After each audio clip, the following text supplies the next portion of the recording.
Meni tashlab boryapsiz va bu xato. Men qahva qoldig'iman va faqat uyg'otishdan ko'ra ko'proq foyda bera olaman. Oxirigacha ko'ring. Birinchidan, dush paytida meni teringizga ishqalang. Men terini muloyim tozalayman, qon aylanishini yaxshilayman. Oshxonadan chiqqan kichik spa muolajasi kabi. Ikkinchidan, meni kichik idishga solib muzlatgichga qo'ying. Men yomon hidlarni tezda o'ziga singdiraman. Noma'lum qolgan taomlar hidiga xayr. Uchinchidan, shampundan oldin meni sochingizga yengil massaj qiling. Men yig'ilib qolgan kirlarni ko'tarishga yordam beraman va sochlarni yana yaltirataman. Iltimos, meni paxtali cho'p bilan tozalamang. Pardamni yirtib qo'yishingiz mumkin. Eshituv suyakchalarimni zararlab qo'yasiz. Siz meni tozalayapman deb o'ylaysiz, aslida kirni ichkariga tiqyapsiz. Cho'milganda ham meni himoya qilmasdan suv kiritasiz.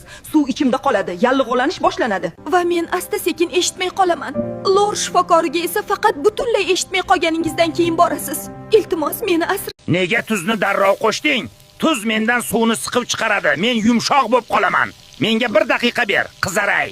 Men guruchman. Avval meni yuv, bo'lmasa kraxmalga botib yopishqoq bo'lib qolaman. Va obuna bo'lishni unutma. Eng qiziq joylari hali oldinda. Meni muzlatgichdan olib darrov qaynab turgan suvga tashlamoqchimisan? Unda albatta yorilaman. Avval 5 daqiqa isinishimga ruxsat ber, keyin pishir. Iltimos, suvga yog' qo'shma. Suvdagi yog' meni sirpanchiq qiladi. Sous ham yopishmaydi. Bunday pishirish noto'g'ri. Salom, men piyozman. Meni kesib hasharot tishlagan joy ustida ishqala. Men tabiiy achishiyakni oldini oladigan og'riqqa qarshi xususiyatga egaman. Salom, men aloyman. Men kuygan yoki achishgan teri ustiga qo'y. Men uni sovitaman va tuzalishni tezlashtiraman. Salom, men asalman.